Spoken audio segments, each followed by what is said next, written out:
Halo guys, David sini, dan semalam Apple baru aja ngenalin iPhone 15 dan 15 Pro yang upgrade-nya banyak dan loncat. Udah pakai USB-C cuy, yeah. Tenang, emang seru tapi jangan langsung kita ulti. Ikutin urutan acara dulu nih, dari perkenalan Apple Watch Series 9 dengan chip baru biar bisa lebih pinter, biar bisa ngebaca gerakan jari loh. Jadi kalau mau angkat telepon tinggal cubit-cubit, mau kontrol kamera dari jarak jauh tinggal tap-tap, start timer, tunda alarm, dan lain-lain tinggal gemets-gemetsin aja. Hebat sih, jamnya di sini, tapi bisa ngebaca gerakan kecil kayak gini. Praktis, cukup pakai satu tangan aja. Habis itu Apple Watch juga dibikin 2 kali lebih terang layarnya, jadi 2000 nits di Series 9 dan up to 3000 nits buat Ultra generasi kedua. Buat baterai dan lain-lain tetap sama. Lanjut ke bintang utamanya iPhone 15 atau iPhone 15 Pro dulu ya. Harga launching keduanya tetap sama kayak generasi kemarin, tapi sama-sama berasa upgrade-nya. iPhone 15 dulu, soalnya dia baru pisah sama layar poni-ponian. Sekarang dia udah join tongkrongan varian Pro yang pakai model layar Dynamic Island, si tompel bergoyang. Fitur yang makin hari makin jadi ya. Selama setahun ini fiturnya udah nambah, nggak sekedar timer atau AirPods gitu-gitu, tapi aplikasi lain kayak Instagram juga udah masuk. Misalnya pas kita upload story, tapi dia uploadnya belum kelar, Dynamic Island bisa laporin progresnya. Layar OLED-nya juga dibikin lebih terang, dari mentok 1200 nits di iPhone 14 sekarang jadi 2000 nits. Ini loncatan yang luar biasa jauh sih. Brightness kelas flagship setara Samsung S23 Ultra, gokil. Tapi bagian refresh rate-nya itu lebih rendah dari Itel S23. Kesel banget gue. HP $800, 12-13 juta.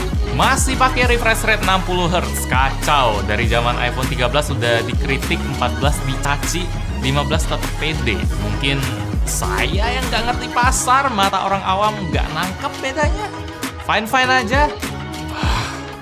Nanti soal ini bakal kita bahas lebih jauh di video review deh. Kita lanjut dulu, masih soal desain. Kalau kita masuk ke website Apple Store, pilihannya tetap sama kayak kemarin ya. Ada iPhone 15 yang ukurannya 6,1 inci, ada varian Plus yang ukurannya 6,7 inci. Habis itu ada 5 pilihan warna, ada hitam, biru muda, ini cakep bener. Ada hijau muda, kuning, dan pink, monggo dipilih. Habis itu tentuin internalnya, ada yang 128, 256, atau 512 GB. Terus aksesorisnya, ya udah pasti nggak dapat banyak sih. Jangan lupa tambahin casing, charger. Kalau belum punya kabel yang bagusan dikit, kalau nggak suka kabel bawaan iPhone, kalau itu bisa langsung cus ke Tokopedia. Di sana aksesoris dari berbagai merek ada semua. Mumpung lagi ada serbu official store juga kan, kita bisa tumpuk semua promo dari flash sale sampai dengan 90% ditambah bebas ongkir juga. Mantap. Sambil nunggu HP-nya, siapin aksesoris dulu ya nggak. Buat detailnya langsung cek di bawah. Saya sih rekomenin banget buat beli kabel baru ya, soalnya akhirnya iPhone 15 pakai port USB-C. Hey, akhirnya bro, harus banget ya Uni Eropa yang turun tangan, yang bikin aturan buat maksa Apple biar nunduk. Akhirnya kita bisa minjem kabel teman-teman Android kita, atau kabel Bluetooth speaker, atau bisa pinjem kabel charger laptop, charger iPad. Akhirnya, terima kasih, sampai jumpa port Lightning. Ini revolusioner di masanya, tapi sekarang udah kelamaan tinggalnya. Kiss bye. Sayangnya, si Lightning nggak ngajak teknologi tua lain buat cabut ya. Kalau ini masih stay di iPhone 15, USB-nya masih tipe 2.0 yang speednya 480 megabit per second. Ya nggak bisa dibilang lambat banget sih, nggak bakal berasa buat 99% orang. Udah pindah ke USB-C aja saya pesta. Tapi ya ini sekedar info aja, kalau iPhone 15 Pro langsung pakai USB 3 yang speednya 20 kali lipat. Apple juga pamerin, artinya lumayan penting.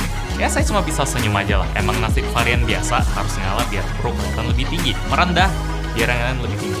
Mungkin ini tahun depan atau 2 tahun lagi baru terima jatah ya. Kayak sekarang iPhone 15, cipratan chipset A16 Bionic yang kenceng abis. Yang tahun lalu dipakai di 14 Pro. Nice. Resolusi kameranya juga udah ngikutin varian Pro. Udah 48 megapiksel buat kamera utama. Dan ada fitur keren juga buat suami-suami, pacar-pacar. Sekarang kita nggak usah bolak-balik mode portrait atau auto pas motret doi. Nggak perlu nebak dia maunya apa. Nggak ada resiko dimarahin karena salah mode. Sekarang Sekarang pas motret pakai mode auto aja terus. Diam-diam iPhone-nya bakal ambil mode portrait juga. Dan kita bisa tuker-tuker edit-edit di galeri, mau mode yang mana. Bisa switch aja. Kalau ultrawide dia sama aja buat kamera. Yang bedanya, iPhone 15 juga punya fitur ultrawide band yang bikin kita bisa nyari lokasi iPhone teman. Ini mirip kayak fitur di AirTag atau AirPods Pro 2 ya. Jadi kalau kita lagi di suatu tempat gitu, di pasar, di konser, di stasiun, tempat yang sama, luas, tapi dia kayak nggak tahu di mana, kita bisa dikasih arah tanda panah gitu. Cuma di Indonesia belum bisa. Jadi ya ini skip aja lah, nanti kalau bisa baru kita bahas lebih lanjut.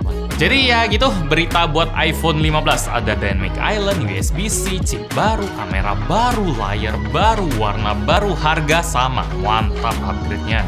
Wow. Nanti buat detailnya bakal kita bahas di review. Sekarang berita buat iPhone 15 Pro. Harganya ini udah pasti 20-30 juta sih. Kalau lihat tradisi di Indonesia 20 juta ya 18.999 paling kecil ya. Dapat apa aja? Dapat HP yang pakai bahan titanium cuy buat frame-nya. Katanya ini bahan yang sama kayak pesawat luar angkasa ke Mars. Berlebihan dan saya suka. Apple ngeklaim kalau titanium bikin HP-nya jadi lebih enteng, paling enteng dibanding seri Pro lain. Nanti kita buktiin dah. Buat warnanya sendiri kelihatan sangar semua ya. Ada natural titanium, ada biru, putih, dan hitam. Serem. Buat ukuran layarnya sendiri tetap di 6,1 atau 6,7 inci buat Pro Max. Ukuran bezelnya yang beda. Sekarang dibikin lebih tipis lagi. Setipis apa nanti kita harus coba lihat langsung baru bisa komen. Tungguin aja.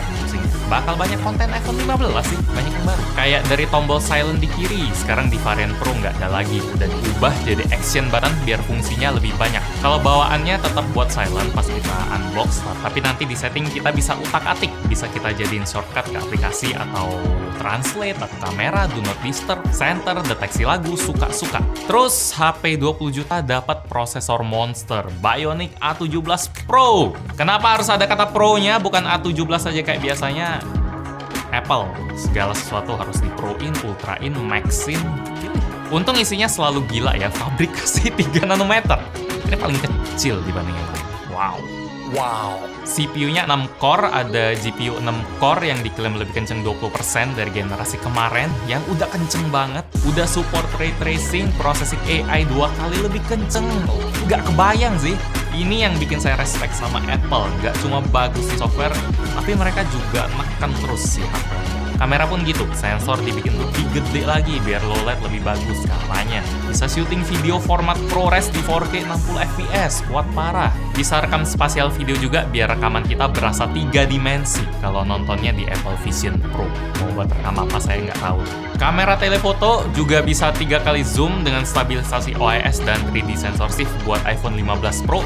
Sementara yang Pro Max bisa 5 kali optical zoom. Ini panas sekali ngeliat Samsung. Oh ya, sama ada yang lucu sih dari presentasinya. Mereka kayak tahu gitu soal masalah lens flare yang udah dari dulu dibully user Android. Makanya mereka sekali lewat bilang kalau mereka udah pakai tipe coating baru.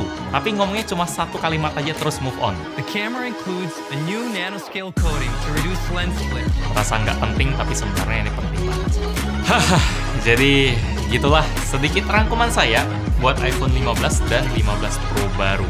Kesan pertama saya sih iPhone 15 jauh lebih worth it ya, upgrade-nya banyak banget. iPhone 15 Pro lebih kenambahin yang udah bagus banget, titanium, action button, prosesor lebih kenceng, kamera lebih-lebih. Tapi siapa yang butuh selebih itu nggak banyak. Mungkin gara-gara itu ya Apple sengaja kasih layar 60 Hz ke varian biasa biar ada alasan buat pilih 15 Pro. Sebagai penutup, saya cuma pengen bilang welcome USB-C, kamu super telat tapi tetap dinanti. Like kalau suka dengan video ini, dislike kalau nggak suka, dan kita ketemu lagi di video selanjutnya. Yo, ini iPhone beneran loh, ada MagSafe.